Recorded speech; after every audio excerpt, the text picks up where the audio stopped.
Sir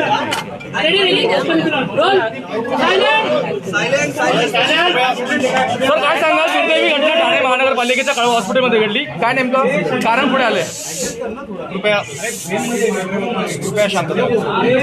मागच्या 24 तासामध्ये कळवा येथील छत्रपती शिवाजी महाराज हॉस्पिटलमध्ये एकूण 18 डेथ रिपोर्ट झालेले आहेत. त्याच्यापैकी पुरुष 8 होते आणि महिला 10 होत्या. ह्या 18 डेथ ज्या रिपोर्ट झालेल्या आहेत त्याची साधारणतः प्लेस ऑफ ओरिजिन आपण जर बघितलं, कारण आपल्याला कळवा हॉस्पिटलमध्ये कल्पना आहे की ठाणे शहर त्याचबरोबर ठाणे शहराच्या आजूबाजूचा जिल्ह्यातला परिसर या सर्व भागातून केसेस आपल्याकडे रेफर होतात. ज्या 18 दुर्दैवी मृत्यू या ठिकाणी मागच्या 24 तासात नोंदीत झाले, त्यापैकी ठाणे शहरातील जे पेशंट होते ते 6 होते, कल्याणच्या 4 केसेस होत्या, शहापूरच्या 3 केसेस होत्या आणि भिवंडी, उल्हासनगर, गोवंडी, साकीनाका, मुंबई यांची प्रत्येकी 1 केस होती आणि 1 केस जी अननोन होती, जी पोलिसांच्या माध्यमातून घेऊन आणण्यात आलेली आहे, ज्याची अजून ओळख पटलेली नाही. या केसेसपैकी एज प्रोफाईल जर आपण बघितलं तर 50पेक्षा जास्त वय असलेले जे रुग्ण होते त्यांची संख्या 12 होती आणि 50पेक्षा कमी असणारे 5 होते. एक जे अननोन आहे त्याचं एज ॲसर्टन केलं जात आहे. प्राथमिकदृष्ट्या यांचे जे मृत्यू झाले याची कारणं जाणून घेण्याचा आम्ही या ठिकाणी प्रयत्न केला. एक महत्त्वाची बाब आपण लक्षात घेणं गरजेचं आहे की ही सर्व जी मी माहिती देतो हे अगदी मागच्या 24 तासात घडलेलं आहे. त्यामुळं प्राथमिकदृष्ट्या ज्या ICUमध्ये पेपर बनलेले असतात त्याच्या आधारावरती ही सर्व माहिती आहे. क्लिनिकल याचं अधिक इन्व्हेस्टिगेशन होणं नक्कीच गरजेचं आहे. साधारणतः विविध कारणं आपल्याला या पेशंट्स ॲडमिट झालेले दिसतात. यापैकी काही पेशंट हे ऑलरेडी महानगरपालिकेमध्ये ट्रीटमेंट घेत असलेले होते, ज्यांना ॲडमिट केल्यापासून कुणाला 2 दिवस, कुणाला 4 दिवस, कुणाला 8 दिवस अशा पद्धतीने कालावधी झाला होता. तर काही पेशंट होते हे नुकतेच ॲडमिट झालेले होते. यांना कोणत्या कारणामुळं किंवा कॉम्प्लिकेशन काय होते याची माहिती घेतल्यानंतर प्रथम दृष्टीने वेगवेगळी कारणं समोर येतात. क्रोनिक किडनी डिसीज, पॅरालिसिस किंवा स्ट्रोकचे 2 पेशंट होते, क्रोनिक लंग डिसीजच्या कॉम्प्लिकेशनचे 2 पेशंट होते, इस्केमिक हार्ट डिसीजचे 2 पेशंट होते, अल्सरच्या माध्यमातून होणारं कॉम्प्लिकेशन जे आहे त्याचा 1 पेशंट होता, निमोनियाचा 1 पेशंट होता, एक रोड ट्रॅफिक ॲक्सिडेंटचा पेशंट होता, केरोसिन पॉयझनिंगची 1 केस होती, सेप्टिसिमिया आणि मग फिवर अशा काही केसेस होते. हे प्राथमिक आपल्याला क्लिनिकल त्याच्यामध्ये जी कारणं डॉक्टरांच्या वतीने सांगण्यात येतात ती या ठिकाणी आपल्याला दिसून येतात. एकंदर जे मागच्या 24 तासात या ठिकाणी डेथ रिपोर्ट झालेले आहेत याचे क्लिनिकल कारणं काय आहेत ही प्रथमदृष्ट्या आपल्याला दिसत जरी असली तरी प्रत्यक्षामध्ये ते ट्रीटमेंट केव्हापासून घेत होते, आल्यानंतर त्यांना कोणती ट्रीटमेंट देण्यात आलेली ट्रीटमेंट ऑप्टिमम होते किंवा कसं, या सर्व बाबी क्लिनिकली इन्व्हेस्टिगेशन होणं गरजेचं आहे. हा प्रकार निदर्शनास आल्यानंतर माननीय मुख्यमंत्री महोदय यांनी माझ्याशी फोनवरती संवाद साधून ह्या संपूर्ण प्रकाराची डिटेलमध्ये माहिती घेतली. जिल्हाधिकाऱ्यांशीही त्यांनी संपर्क केला आणि सर्व माहिती घेतल्यानंतर मुख्यमंत्री महोदयांचंही असं मत बनलं की याच्यामध्ये हे क्लिनिकल ॲस्पेक्ट जे आहेत ते संपूर्ण इन्व्हेस्टिगेट होणं गरजेचं आहे आणि ही चौकशी इम्पार्शियल पद्धतीने होणं गरजेचे आहे, जेणेकरून जी काय वस्तुस्थिती आहे ती वस्तुस्थिती सर्वांच्या समोर येऊ शकेल. त्यामुळे मुख्यमंत्री महोदयांनी शासनातील जे वरिष्ठ अधिकारी आहेत त्यांनाही निर्देश दिलेले आहेत आणि मुख्यमंत्री महोदयांचे निर्देश जे आम्हाला प्राप्त झाले त्यानुसार आयुक्त आरोग्य सेवा यांच्या अध्यक्षतेखाली याची एक चौकशी समिती नेमण्यात आलेली आहे, ज्यांच्या माध्यमातून ह्या 18 केसेस ज्या डेथ रिपोर्ट झाल्या त्याच्यामध्ये जे मी मगाशी बाबी सांगितल्या की क्लिनिकल डायग्नोसिस ॲज वेल ॲज ट्रीटमेंट ऑप्टिमम होती किंवा कसं, काही लॅकुना होता का, या सर्व बाबींची चौकशी केली जाईल. त्या समितीमध्ये जिल्हाधिकाऱ्यांचा समावेश असेल, महापालिका आयुक्तांचा समावेश असेल, संचालक आरोग्य सेवा यांचा समावेश असेल, त्याचबरोबर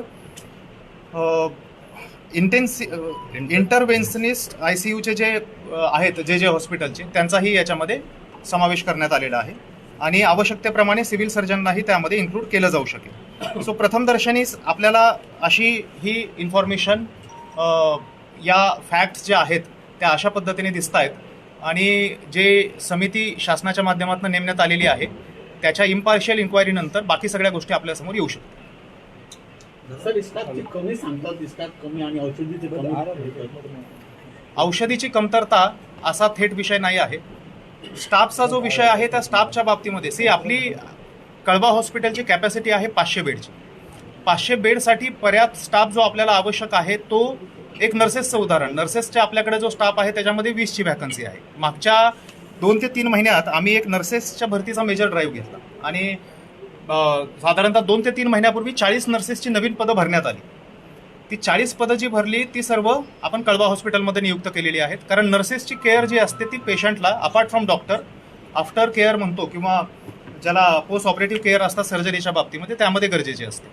त्याचबरोबर कोविडचा जो स्टाफ आहे जो आपण कोविडचा कालावधी आता बऱ्यापैकी रिलॅक्स झालेला आहे आणि कोविडची पेशंट आता फार किरकोळ आहेत आणि ज्यांना सुद्धा हॉस्पिटलची ट्रीटमेंटची गरज पडतेच असं नव्हे, परंतु त्या सर्व स्टाफला पुनर्वाढ वाढ देण्यात आलेली आहे आणि 2 ते 3 महिन्यापूर्वी त्याच्या बाबतीतही आम्ही असा कॉन्शियस डिसिजन घेतला की हे सर्व पेशंट इकडे तिकडे जे विखुरलेले आहेत त्यांच्या माध्यमातून नागरी आरोग्य केंद्रामध्ये तिथे काही अतिरिक्त मॅनपॉवर प्रोव्हाइड करण्यापेक्षा आपल्यासाठी जो सगळ्यात महत्त्वाची बाब आहे छत्रपती शिवाजी महाराज हॉस्पिटल कळवा त्या ठिकाणी त्यांना नियुक्त करण्याचा निर्णय घेण्यात आला आणि ते सर्व कोविडचा स्टाफ जो आहे साधारणतः 400 ते 500ची ती पूर्ण स्ट्रेंथ आहे तो सर्व स्टाफ आपण छत्रपती शिवाजी महाराज रुग्णालयात शिफ्ट केलेला आहे आणि सध्या या ठिकाणी कार्यरत आहे. सर रुग्णांची संख्या अनुसार एकूण 23 बळी गेलेली आहे. अगोदर 5 बळी गेले, आता सलग 18 बळी गेले. हे 5 बळी गेल्यानंतरही प्रशासन रुग्णालय प्रशासन इथे सज्ज नव्हतं का काही गोष्टींचा मुकाबला करण्यासाठी किंवा औषधांचा साठा म्हणा किंवा जसं तुम्ही म्हणालात की डॉक्टरांचा स्टाफ म्हणा ह्या सर्व सज्ज ठेवण्यात आल्या नव्हत्या. परवा दिवशीच्या 5 केसेस ज्या होत्या आणि त्यानंतर ह्या दुर्दैवी काही केसेस मागचे काल आपल्याला आढळून आलेले आहेत. या सर्व गोष्टींमध्ये हॉस्पिटलच्या बाजूने ट्रीटमेंट देण्यात येत होती पण तरीसुद्धा आपण कुठल्याही गोष्टीमध्ये कॉम्प्लासन्सी म्हणा किंवा कुठलीही बाब जस्टिफाय करणं या स्टेजला योग्य नाही होणार. ह्या संपूर्ण प्रकरणाची मुख्यमंत्री महोदयांची अशी भूमिका आहे की पूर्णतः इम्पार्शियल पद्धतीने आणि त्यामुळे महापालिकेच्या स्तरावरती ही इन्क्वायरी होत नाही आहे. कारण महापालिकेच्या स्तरावरती इन्क्वायरी झाल्यानंतर परत त्यामध्ये नॅचरल जस्टिसच्या ते विरुद्ध आहे की आपल्याच अधिकाऱ्यांनी आपल्या लोकांची इन्क्वायरी करणं आणि त्यामुळं मुख्यमंत्री महोदयांनी जे निर्देश दिले त्यानुसार आयुक्त आरोग्य सेवा यांच्या स्तरावरनं ती नियुक्ती समिती गठीत केलेली आहे ज्याच्यामध्ये जे पण एक्सपर्ट घेतलेले आहेत आणि त्यांच्या माध्यमातून हा इम्पार्शियल इन्क्वायरी केली जाऊ शकेल. सर रुग्ण वाढत आहेत त्यामुळे कुठेतरी हलवण्याची गरज आहे. जिथं सारखं हॉस्पिटल आहे जिथं वाढ म्हणलं की जिथं हॉस्पिटल देखील हलवून पार्किंग प्लाझा आहे कोविड सेंटर आहे तसं बघतात रुग्ण वाढ. इकडे सिव्हिल हॉस्पिटल आपलं बंद आहे, काम चालू आहे. हा फार क्रुशियल मुद्दा आहे. सिव्हिल हॉस्पिटल सध्या बंद आहे आणि सिव्हिल हॉस्पिटल बंद असताना बंद नव्हे सिव्हिल हॉस्पिटल जे आहे ते शिफ्ट करण्यात आलेलं आहे. पण एक झालंय सिव्हिल हॉस्पिटल मूळ जे होतं त्याचं रिकन्स्ट्रक्शन चालू असल्यामुळं लोकेशन चेंज झालं. तर लोकेशन चेंज झाल्याचा परिणाम कसा होतो, लोकेशन आहे आता मेंटल हॉस्पिटलच्या बाजूला आणि त्यामुळे पेशंट फ्लो थोडा किती नाही म्हटलं तरी सगळ्या नागरिकांपर्यंत तो मेसेज गेला का, सगळ्या नागरिकांनी तिथं जाणं कन्व्हिनियंट आहे का आणि डिस्ट्रेसमध्ये पेशंट असतो. एक बाब आपल्याला लक्षात घेणं गरजेचं आहे की कळवा हॉस्पिटलला जेव्हा पेशंट येतो किंवा सिव्हिल हॉस्पिटलला जेव्हा पेशंट येतो त्यावेळी बऱ्याच वेळी पेशंट थेट जो पेशंट येतो त्याच्या बाबतीत अडचण येत नाही. ज्या पेशंटला आपल्याला ऍडमिट करून ट्रीट करण्यासाठी काही कालावधी मिळतो त्या ठिकाणी डॉक्टर आपल्या प्रयत्नांची पराकाष्ठा करू शकतात. बट जर एखादा पेशंट प्रायव्हेट हॉस्पिटलमधून आपल्याकडे रेफर केला जातो आणि डिस्ट्रेसमधला पेशंट असतो त्यावेळी तो सिव्हिल हॉस्पिटलला जनरली जातो. सिव्हिल नसल्यामुळे ते कळवा हॉस्पिटलला येतात. कळवा हॉस्पिटलला आल्यानंतर सुद्धा डॉक्टरांना माझ्या सक्त सूचना असतात की पेशंट आपण शक्यतो आपल्याकडची जोपर्यंत कॅपॅसिटी आहे तोपर्यंत रेफर करू नये आणि त्या कारणामुळे आपण आपली आयसीयूची कॅपॅसिटी जी होती ती 20 कॅपॅसिटीने आपला आयसीयू चालत होता. मागच्या 2 महिन्यामध्ये टप्प्याटप्प्याने आपण प्रयत्न करून ती कॅपॅसिटी आता 48 पर्यंत घेऊन गेलेलो. म्हणजे आज रोजी आपल्याकडे 48 बेडचा आयसीयू आहे आणि फुल कॅपॅसिटीने तो ऑक्युपाईड आहे. पण त्याचवेळी दुसरी बाजू जी आपण आता मांडली, पेशंटचा ओव्हरफ्लो आहे. अजूनही पेशंट येत आहेत. या घडीला सुद्धा पेशंटचे ऍडमिशन चालू आहे आणि ह्या पेशंटला आपल्याला कॅपॅसिटी म्हणजे आता हा फार कठीण बॅलन्स असतो. म्हणजे एका बाजूला आलेला पेशंट रेफर अननेसेसरी झाला नाही ही बाब जरी खरी असली तरी आपल्या कॅपॅसिटीच्या एका टप्प्यापेक्षा जास्त आपण दाखल करून घेणं हे सुद्धा रुग्णसेवा कुठेतरी कॉम्प्रोमाइज करणारं आहे. आणि त्या कारणामुळं आपल्याकडे सिव्हिल हॉस्पिटलची आता मी माहिती घेतली, सिव्हिल हॉस्पिटलमध्ये आपल्याकडे 24 बेडचा आयसीयू जो फुल कॅपॅसिटीने चालू आहे. मात्र तिथं पण नोंद करण्यासारखी बाब आहे की 336 पैकी ऑक्युपाईड बेड जे आहेत ते 150 आहेत. म्हणजे बेडची ऑक्युपन्सी अजून सिव्हिल हॉस्पिटलमध्ये आपल्याला अवेलेबल आहे. ते कोऑर्डिनेशन आम्ही सिव्हिल हॉस्पिटल सोबत ठेवू आणि इतर ज्या तुम्ही हॉस्पिटलचा उल्लेख केला त्यांच्या बाबतीत सुद्धा त्यांच्याशी कम्युनिकेशन ठेवून कोऑर्डिनेशन प्रॉपर होईल याची दक्षता घेतली. साहेब, आपण आकडेवारी दिली, कुठे स्टाफ कमी आहे, कुठे जास्त आहे, काय मागणी दिली, सगळं मान्य आहे. रुग्णांच्या नातेवाईकांचं असं म्हणणं आहे की हॉस्पिटलच्या निष्काळजीपणामुळे हे मृत्यू झालेला आहे. आपण ही गोष्ट मान्य करता का? पहिली गोष्ट. दुसरी गोष्ट जी बाब निदर्शनामध्ये येते की मगाशी प्रश्न विचारला, 5 मृत्यू झाले होते आणि आज करून 17 झालेले आहेत. पण ह्या सगळ्या गोष्टीमध्ये मधल्या काळामध्ये कुठे उपाययोजना वाढवण्याची गरज वाटली नाही. निष्काळजीपणा आपल्याकडून म्हणजे आपल्या हॉस्पिटल प्रश्न झालाय की नाही? रुग्णांच्या नातेवाईकांचा जो फीडबॅक आहे तो फार महत्त्वाचा फीडबॅक असतो. कुठल्याही रुग्णाचा जर दुर्दैवी मृत्यू झाला तर त्याचं फक्त पोस्टमॉर्टम केलं जात नाही, तर व्हर्बल ऑटोप्सी म्हणून एक प्रकार असतो ज्या माध्यमातून तो पेशंट सिम्पटम डेव्हलप झाल्यापासून त्या पेशंटचा दुर्दैवी मृत्यू होईपर्यंत संपूर्ण त्याची हिस्ट्री घेतली जाते.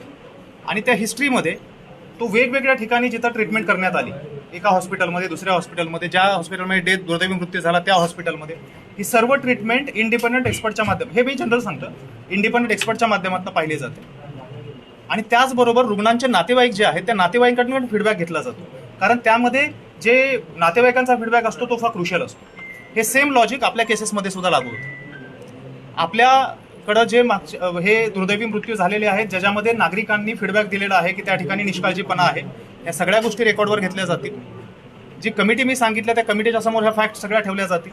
आवश्यकतेप्रमाणे नातेवाईकांकडनं डायरेक्ट फीडबॅक कमिटी पण घेऊन याचा विश्वास आहे, कारण मलाही त्यामध्ये कमिटीमध्ये समाविष्ट करण्यात आले आणि I will personally ensure that. आणि त्या आधारावरती आपल्याला काहीतरी याच्यामध्ये कन्क्लुझिव्हली निष्कर्ष काढता येईल. साहेब, नातेवाईकांचा आणखीन एक मुद्दा होता की रात्री 8 वाजता किंवा 11 वाजता 12 वाजता जेव्हा मृत्यू झालेला पडेल आणि यानंतर सकाळी 10 किंवा 11 वाजता जेव्हा पोस्टमॉर्टम डॉक्टर येतात तेव्हाच पोस्टमॉर्टम केला जातो.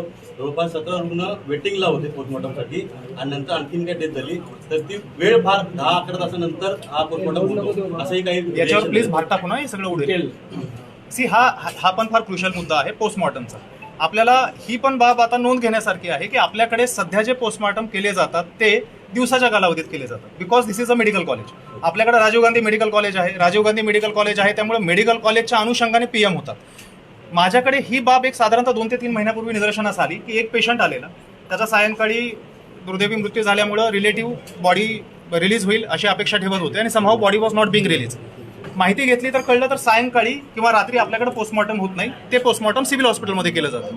मग इथून ती सिव्हिलला बॉडी घेऊन जाणं, आता सिव्हिल दुसऱ्या ठिकाणी शिफ्ट झालेलं आहे त्या ठिकाणी ते होतं किंवा नाही, हा सगळा प्रकार आहे तो एकतर विलंब आणि ज्या कुटुंबामध्ये ऑलरेडी एखादा मृत्यू झालेला आहे फॅमिली ट्रॉमामध्ये असतो त्यांना आपण लवकरात लवकर ज्या बाकीच्या प्रोसेस आहेत त्या पूर्ण करणं गरजेचं असतं. त्यामुळे त्याच घडीला मी माझ्या अधिकाऱ्यांना निर्देश दिले होते, मेडिकल कॉलेज और अदरवाईज आपलं हॉस्पिटल हे मोठं हॉस्पिटल आहे, 500 बेडचं हॉस्पिटल आहे. देर इज नो रिझन आपल्याकडे 24 तास पोस्टमॉर्टम अवेलेबल नसावं. आणि त्यामुळे फक्त त्याला काय करावं लागतं, मग 24 तास पोस्टमॉर्टमसाठी काही ॲडिशनल मॅनपॉवर एंगेज करावी लागते. ते ॲडिशनल मॅनपॉवर एंगेज करण्याची आमची प्रक्रिया सुरू आहे. लवकरच 24 तास पोस्टमॉर्टमची व्यवस्था छत्रपती शिवाजी रुग्णालयात दिली जाईल. म्हणजे या केसेसमध्ये पोस्टमॉर्टम जे ते लेट झालेलं सध्या दुर्दैवीने ही बाब खरी आहे की रात्रीचं पोस्टमॉर्टम आपल्याकडे होत नाही, पण हे पूर्वीपासूनच्या आपल्याकडे राजीव गांधी मेडिकल कॉलेज हे वैद्यकीय महाविद्यालय ह्या अँगलने आपण पोस्टमॉर्टमकडे पाहत होतो. आणि चौकशी समितीची प्राथमिक बैठक ही लवकरात लवकर आयोजित करणं, त्याचबरोबर समक्ष व्हिजिट करणं, पेशंटशी जे नातेवाईक होते त्यांच्याशी संवाद करणं, क्लिनिकल ट्रीटमेंटचे सगळे डॉक्युमेंट्स मागवणं आणि त्याचबरोबर अपार्ट फ्रॉम डॉक्युमेंट प्रत्यक्षामध्ये हे जे ट्रीटमेंट देण्यात आली ती ऑप्टिमम होती किंवा नव्हती. आणि यातले काही पेशंट ही पण बाब नोंद करण्यासारखी आहे की हे पेशंट बाहेरच्या शहरातनं आलेले आहेत. म्हणजे हे बाहेरच्या शहरातनं आलेले पेशंट आहेत. हे ठाण्यातला पेशंट थेट आपल्याकडे बऱ्यापैकी येतो, म्हणजे काही कॉम्प्लिकेशन आहेत, मला ॲडमिट व्हायचं आहे तर मी हॉस्पिटलला डायरेक्ट येतो. पण बाहेरचे पेशंट जे येतात, म्हणजे मी सांगितलं की ठाण्यातले पेशंट आपले हे 6 आहेत 18 पैकी, बाकी पेशंट हे बाहेरचे आहेत. हे बाहेरचे पेशंट बऱ्याच वेळी हॉस्पिटलमधनं रेफर केले जातात. म्हणजे कल्याणचे पेशंट आपल्याकडे जवळपास 5 आहेत, 4 आहेत. मग हे पेशंट हॉस्पिटलमध्ये जातात आणि तिथून रेफर केले जातात. हॉस्पिटलमधनं रेफर केल्यानंतर रेफर करतानाची त्याची कंडिशन, तिथे त्याला दिलेली ट्रीटमेंट, ह्या सगळ्या गोष्टी चौकशी समितीच्या माध्यमातून पाहणं गरजेचं असतं. सर एक तर ही एक खूप बेसिक क्वेश्चन आहे. 2 वर्षापासून सिव्हिल हॉस्पिटलचं रिनोव्हेशनचं काम सुरू होणार सांगणार होतं, त्याच्यानंतर ते यावर्षी सुरू झालं. तर इतक्या 2 वर्षांमध्ये अनेक कोटींचा निधी जो आहे तो महापालिकेला आला होता. जर एक्सपेक्टेड होतं की सिव्हिल हॉस्पिटलची रुग्ण या ठिकाणी येणार, ठाण्याच्या बाहेरचे येणार, तर इकडची रुग्णसंख्या किंवा इकडची जी बेडची संख्या आहे अद्ययावत सोयीसुविधा चांगल्या वाढल्या. दुसरा प्रश्न असा होता, 605 कोटींचा ठाणे सुशोभीकरणासाठीचा वेगवेगळा एक निधी हा महापालिकेला मिळाला होता. तोच निधी या ठिकाणी खर्च करता आला नसता का? साहेब, याला दोन प्रश्न आहे की हे रुग्ण बाहेरून येणं ही काय पहिली वेळ नाहीये. अगदी बरोबर. ही हे regular कोविड पासून चालू आहे. Regular त्याच्या आधीपासून Agreeable. साहेब, आधीपासून येते. 100%. मग ही गोष्ट आपल्या डॉक्टरांच्या प्रशासनाला त्यांना ही गोष्ट लक्षात आली नाही का? आणि त्यांनी यामध्ये उपाययोजना करणं गरजेचं नव्हतं का? सिव्हिल हॉस्पिटल बंद आहे तर आपले लोड वाढणार, ही देखील गोष्ट माहिती होती. ॲग्रीड.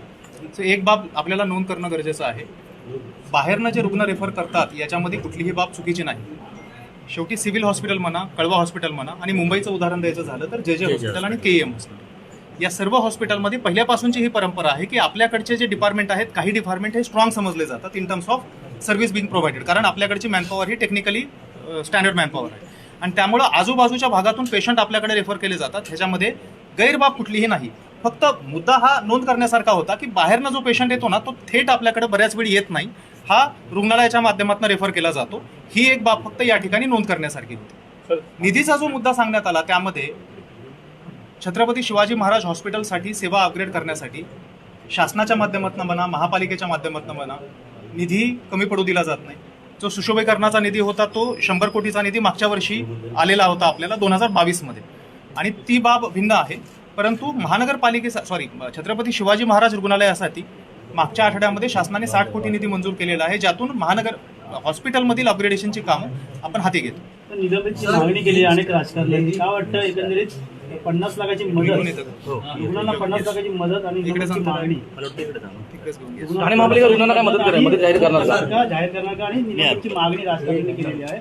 अनेक पुरस्कार ठाणे महानगरपालिका घेत आहे, तुम्ही देखील पुरस्कार घेत आहे, त्याकडे दुर्लक्ष होतं असं राजकारणी म्हणतात. दुर्लक्ष कशाकडे? या कळवा हॉस्पिटलमध्ये रुग्णांसाठी कळवा, 2 मुद्दे आपण सांगितले. कळवा हॉस्पिटलकडे दुर्लक्ष आपल्याकडं काही प्रमाणामध्ये त्याबद्दल आरोप जे होतात त्यामध्ये रुग्णांच्या नातेवाईकाचा फीडबॅक मी जे बोललो तो अत्यंत महत्त्वाचा आहे की त्या बाबतीमध्ये आपल्याला ते व्हेरीफाय करावंच लागेल, आणि दुर्लक्ष त्या ठिकाणी झालं असेल तर डेफिनेटली त्या गोष्टी कागदावरती घेऊन appropriate action will have to be taken. मात्र कळवा हॉस्पिटलमध्ये सर्वोत्तम दर्जाच्या सुविधा पुरवल्या जाव्यात यासाठी मुख्यमंत्री महोदय सुद्धा आग्रही आहेत, आणि माझी वैयक्तिक ती भूमिका आहे.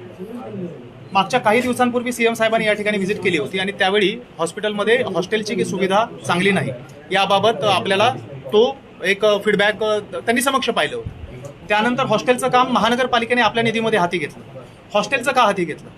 रेसिडेंट डॉक्टर यांच्या माध्यमातून हॉस्पिटलमध्ये दिल्या जाणाऱ्या सुविधा ज्या आहेत, हे UGचं हॉस्टेल नाही, हे PGचं हॉस्टेल आहे. रेसिडेंट मार्फत दिल्या जाणाऱ्या सुविधा हा कुठल्याही मेडिकल कॉलेजचे जे हॉस्टेल असतात ना, तिथल्या रुग्णसेवेचा कणा असतो, आणि जवळपास 15 तास ते लोक आपल्या हॉस्पिटलमध्ये कामं करतात त्यांच्या कर्तव्याचा भाग म्हणून, आणि त्यामुळे त्यांना सर्वोच्च दर्जाच्या फॅसिलिटी दिल्या जाव्यात ही मुख्यमंत्री महोदयांची भूमिका होती, आणि रेसिडेंट डॉक्टरांची पण एक रास्त अपेक्षा होती.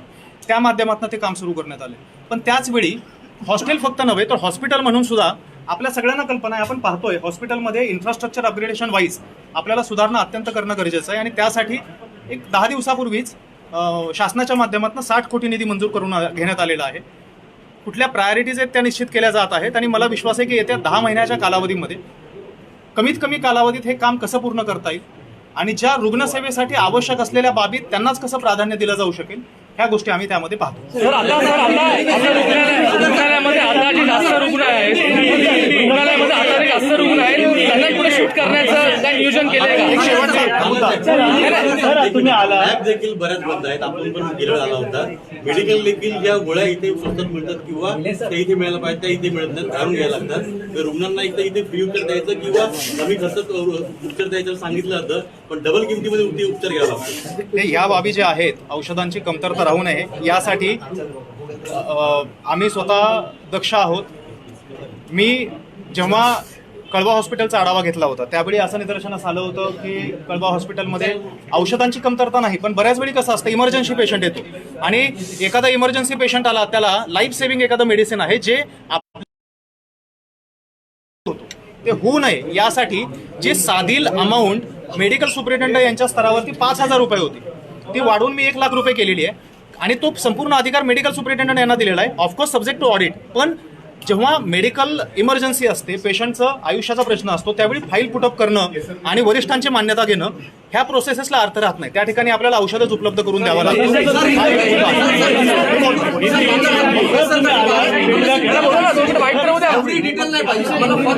छत्रपति शिवाजी हॉस्पिटल कड़वा में पिछले 24 घंटों में 18 डेथ्स रिपोर्ट हुए हैं, जिसमें अगर इनका प्लेस ऑफ ओरिजिन अगर हमने देखा तो ठाणे में से 6 पेशेंट आए थे और कल्याण में से 4, शाहपुर से 3, भिवंडी, उल्लासनगर, गोवंडी, मुंबई, साकीनाका यहाँ से 1 पेशेंट और 1 अननोन पेशेंट यहाँ पे आया था.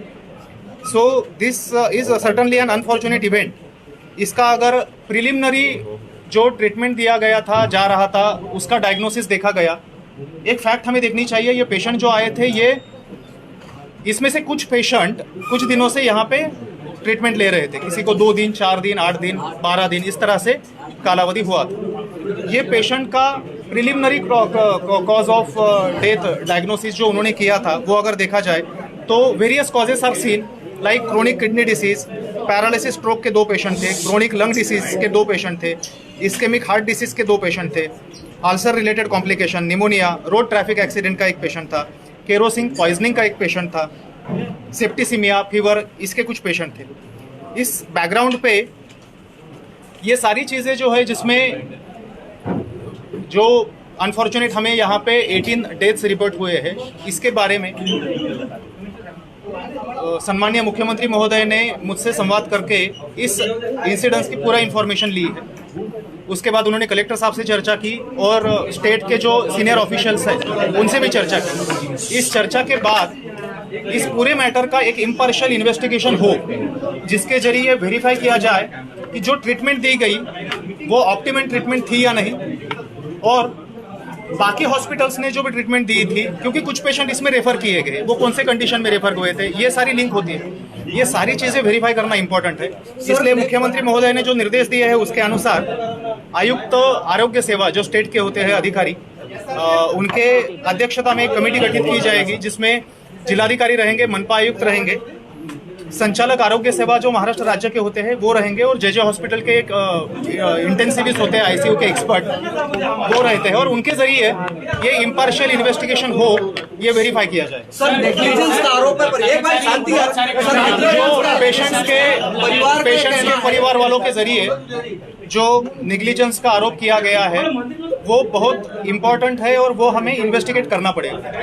एक चीज समझना जरूरी है, हॉस्पिटल में जब ट्रीटमेंट दी जाती है तब एक्सपेक्टेड होता है कि उसको ऑप्टिमम ट्रीटमेंट दी जाए. ऑप्टिमम ट्रीटमेंट देते समय उसमें कोई भी नेग्लिजेंस ना हो, और नेग्लिजेंस अगर होता है वो बहुत गंभीर समस्या होती है. इसीलिए ये सारी चीजें इम्पार्शियली इन्वेस्टिगेट हो, इसलिए मुख्यमंत्री महोदय ने यह कमेटी गठित करने के आदेश दिए हैं. ये कमेटी मनपा के लेवल पे नहीं गठित की गई है, बिकॉज मनपा के लेवल पे कमेटी करने के बाद थोड़ा उसमें एक आरोप हो सकता है कि आप खुद का प्रॉब्लम जो है वो खुद इन्वेस्टिगेट नहीं कर सकते हो, that is against natural justice. तो स्टेट लेवल के हायर ऑफिशियल्स की कमेटी गठित किए गए हैं, और मुझे विश्वास है कि उनके जरिए इम्पार्शियल इन्वेस्टिगेशन किया जाएगा. मेडिसिन और इक्विपमेंट्स